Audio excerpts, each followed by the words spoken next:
ملک کے لیے سوچا ہے، لیکن ایسے میں ایاز صاحب ہم دیکھ رہے ہیں کہ ایک سوال جو نون لیگ کے حلقوں میں بھی بڑا بے چینی سے کیا جا رہا ہے کہ ملک کے یہ حالات ہیں، اسپیشلی نون لیگ نے بڑا نقصان اٹھایا اپریل کے بعد سے اب تک سیاسی ساکھ بے حد متاثر ہوئی ہے۔ نواز شریف صاحب وطن واپس آنے کو بھی تیار نہیں ہیں۔ اگر لیڈرشپ لندن سے نہیں آتی یہاں تو نون لیگ کو اس کا کیا نقصان ہو سکتا ہے مزید؟ ہمیں نون لیگی حلقوں کا نہ سروکار ہے نہ پتہ ہے، پر آج میرے گناہگار کانوں نے کیا سنا ہے۔ یہی بات جو آپ کہہ رہی ہیں یہ تو پہلے قبلہ نے کہہ دی ہے کہ وہاں پہ بیٹھ کے کوئی اگر یہ سمجھے کہ وہاں بیٹھ کے چلا سکتے ہیں تو ایسا نہیں ہوگا، اور اگر یہ آپ سمجھیں کہ آپ کا ٹکٹ وہاں سے بکے گا، میں یقین نہیں کر رہا تھا کہ میں کیا سن رہا تھا۔ جب وہ واپس آتے ہیں تو بکتا ہے۔ اور پھر یہ بھی کہا گیا کہ پلوں سے کے نیچے سے پانی بہت بہہ چکا ہے۔ دیکھیے اس کو آپ تھرمومیٹر سمجھیے، قومی تھرمومیٹر، بیرومیٹر سمجھیے کہ اگر قبلہ کو بھی بات سمجھ آ گئی ہے تو پھر سروں سے پانی بہت اوپر جا چکا ہے، اور یہ پھر سب ہونا چاہیے۔ دوسری بڑی رکاوٹ جو الیکشن کے بیچ میں گھائل تھی وہ رشید صافی صاحب تھے، وہ بھی آج اس بات پہ آ گئے کہ الیکشن کے سوا کوئی چارہ نہیں ہے۔ تو یہ تو بالکل انہونی جو ہے، انہونیاں نہیں سر، ہم پہلے بھی رکاوٹ نہیں تھے، آج آپ نے ہماری اس کا کریڈٹ کسے دیں گے آپ ایاز صاحب؟ یہ جو انہونیاں ہو رہی ہیں اس کا کریڈٹ کسے دیں گے؟ ہاں جی، مطلب ہے کہ اب دیر آید درست آید، مطلب اتنے عرصے بعد اب نقطہ جو ہے پلے پڑ گیا ہے، اور یہ ہے اس لیے یہ کان جو ہے ان کو یقین نہیں آ رہا تھا کہ یہ ہے۔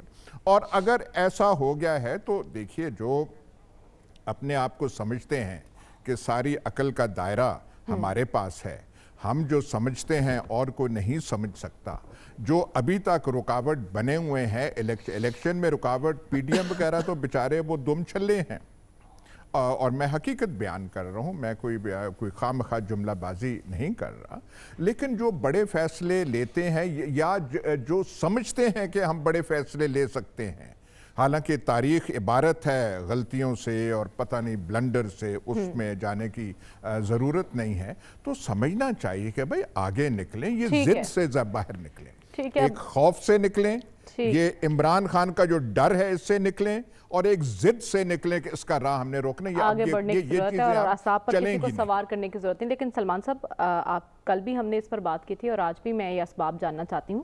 پنجاب میں نون لیگ کے شکست کے اسباب جب ہم نے دیکھا کہ آصف علی زرداری بھی یہاں آئے اور ان کو سیاست کا بہت بڑا کھلاڑی کہا جاتا ہے، نمبر گیم جوڑ توڑ میں بڑے ماہر ہیں وہ، ان کے ہوتے ہوئے سبکی کا سامنا کرنا پڑا، وہ پھر آ گئے ہیں، لاہور میں ڈیرے جما لیا انہوں نے، تو ان کا آنا کیا ظاہر کرتا ہے؟ پہلے تو ابھی جو کہا گیا نا کہ عمران خان کا ڈر، عمران خان کو بھی کسی کا ڈر ہے۔ کس کا؟ وہ بھی یہ کہہ رہے ہیں کہ پاکستان کی اسٹیبلشمنٹ ایک بڑا رول ادا کرے، کہ بات یہ کہ جب تک پاکستان کے سیاست کے فیصلے سیاستدان نہیں کریں گے کہ آپ پھر انہی کی طرف لوٹ کے جا رہے ہیں جنہیں آپ نے ہر طرح سے ٹارگٹ کیا، جس سے پاکستان کی ساکھ، پاکستان کے اداروں کی ساکھ، پاکستان کے اندر ہی نہیں پاکستان سے باہر بھی۔ دیکھیں آپ 2 دن پہلے کی کیفیت میں مجھے لے جانا چاہ رہی ہیں، لیکن آصف علی زرداری تو آئے ہیں، آصف زرداری صاحب تو ابھی 2 گھنٹے پہلے آئے ہیں، کوئی 2 دن پہلے نہیں آئے۔ بات ہے کہ آصف زرداری صاحب پیپلز پارٹی کے شریک چیئرمین ہیں، ان کی ایک اپنی پارٹی ہے، وہ اس حکمران الائنس کا حصہ ہے۔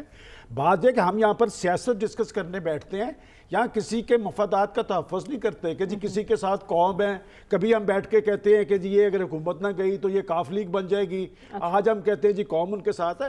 فیصلہ ووٹ کی طاقت سے ہونا ہے، اور فیصلہ تبھی ہونا ہے جب پاکستان کے اندر الیکشن ہوگا۔ اگر ہم بیٹھ کے ایک کو سرٹیفکیٹ دیں گے جی کہ پاکستانی قوم اس کے ساتھ ہے، یہاں تو چھوٹی چھوٹی پارٹیز بھی کہتی ہے کہ جی قوم ہمارے ساتھ ہے، تو فیصلہ جو ووٹ کی بنیاد پہ ہوگا درست ہوگا۔ اور جو آپ نے پنجاب کے اندر کہا کہ جی شکست ہو گئی، یہ جب 2018 کا الیکشن ہوا تھا نا، حقائق یہ ہے کہ ایک صریتی پارٹی پاکستان مسلم لیگ نون تھی، اور آج جنہیں خان صاحب مورد الزام ٹھہرا رہے ہیں وہ خان صاحب کی طرف تھے۔ 129 سیٹیں نون نے جیتی تھی، 121 انہوں نے جیتی تھی، پھر 121 کو کہاں تک لے جایا گیا؟ تو میں سمجھتا ہوں یہ کھیل پاکستان سے ختم ہونا چاہیے، اور یہ جو بار بار کہا جا رہا ہے وہ جو بڑا کھیل کھیلتے ہیں، بھائی اگر وہ بڑا کھیل کھیلنے والے کہتے ہیں کہ ہم سے غلطی ہوئی ہے، ہم پیچھے آ گئے ہیں، تو پھر چھوٹا کھیل کھیلنے والے بڑا کھیل کھیلیں نا، ذرا بڑا دل کریں. بات یہ کہ یہ ضد اور ہٹ درمی نے پاکستان کو اس نیچ پہ لا کے کھڑا کیا ہے کہ پاکستان کی ساری پارٹیز حکومتوں کے اندر موجود تھی اور پاکستان کے 22 کروڑ عوام مسائل زدہ رہے، مہنگائی زدہ رہے، کوئی بھی ان کی آواز نہیں لیکن بنا. ریلیف عوام کے لیے کچھ نہیں ہے. ایسے میں ڈاکٹر صاحب ہم نواز شریف کی وطن واپسی کی بات کریں، ابھی تو وہ آنے کو تیار نہیں. لندن سے ہدایات پارٹی کی ساکھ بہتر کر سکتی ہیں. مریم کے بارے میں سن رہے ہیں کہ وہ شاید آ جائیں. میرا خیال ہے مریم کے لیے آنا کوئی ایسا مسئلہ نہیں ہے، کیونکہ وہ اس مشکل میں نہیں ہیں جس مشکل میں نواز شریف صاحب ہیں. جب تک کورٹ انہیں کوئی ریلیف نہیں دیتی، میرا نہیں خیال کہ نواز شریف صاحب فوری طور پہ واپس آئیں گے.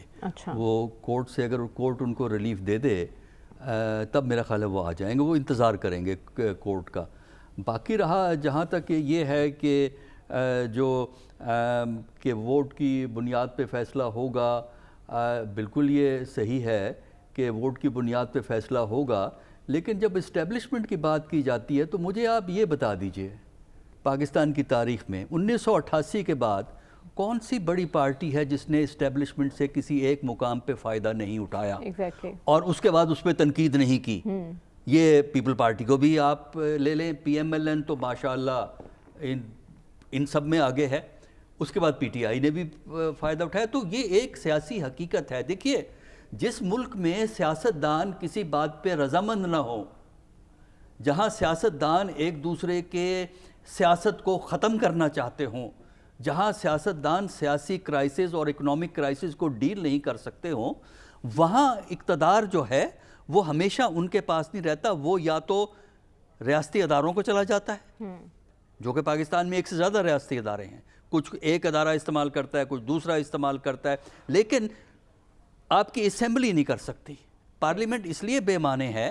پارلیمنٹ کیا ہے؟ پارلیمنٹ نام کرسیوں اور میزوں کا نہیں ہے. پارلیمنٹ وہ micro phones, public address system وہاں لگا ہوا ہے اور کیمرے لگے ہوئے ہیں، ریکارڈ ہو رہی، وہ پارلیمنٹ نہیں ہے. پارلیمنٹ ممبران ہیں اور وہ ممبران جو کچھ کرتے ہیں وہ پارلیمنٹ ہے. تو اگر وہ اپنا کردار ادا نہیں کریں گے تو پاور کہیں اور چلی جائے گی. کون کر رہا ہے پارلیمان کو بے توقیر؟ کون؟ وہ خود کر رہے ہیں. بالکل یہی بات ہے. لیکن صافی صاحب ہم دیکھ رہے ہیں حکومت اپنی ہے، پھر بھی نواز شریف صاحب کترا رہے ہیں. کیوں ہچکچا رہے ہیں وطن واپس آنے سے؟ دیکھیے، مسلم لیگ نون کا المیہ یہ ہے کہ یہ وقت ہے، عوام کو اعتماد میں لینے کا وقت ہے، اپنے ووٹر اور سپورٹر کو اعتماد میں لینے کا یہ لمحہ ہے. لیکن پوری مسلم لیگ کی قیادت جو ہے لندن میں بیٹھی ہوئی ایک شخصیت کو اعتماد میں لینے کے لیے لندن کے دوروں پہ مسلسل ان کا آنا جانا ہے. دوسری بات ہم یہ سنتے ہیں کہ وہ آج آ رہے ہیں، کل آ رہے ہیں. ابھی تو ماشاءاللہ ان کی پلیٹ لسٹ بھی برابر ہے، ان کی جو صاحبزادی ہے ان کے گلے کا آپریشن بھی کامیابی سے مکمل ہو گیا ہے. اللہ تعالیٰ سب کو صحت کاملہ دے. تو اب کیا دقت ہے؟ اب آپ نے اپنی سیاست کا مکمل جنازہ نکال کے پھر اس کے شرکت میں آپ نے پھر تشریف لانی ہے. اگر اب بھی آپ نہیں آتے تو اس سے تو ہم یہی مطلب اور یہی تجزیہ اخذ کریں گے کہ مسلم لیگ نون کے قائد نواز شریف صاحب عمران خان صاحب کی مقبولیت سے خائف ہے، انتخابات سے ڈر رہے ہیں، بھاگ رہے ہیں. اپنی جماعت کی جو ہے مکمل ملیامیٹ ہونے کی قربانی کے لیے بھی وہ تیار ہے، لیکن وہ جو ہے لندن میں ان سے جو ان کی واپسی میں جو تاخیر ہے اس کو ختم کرنے پہ راضی نہیں ہے.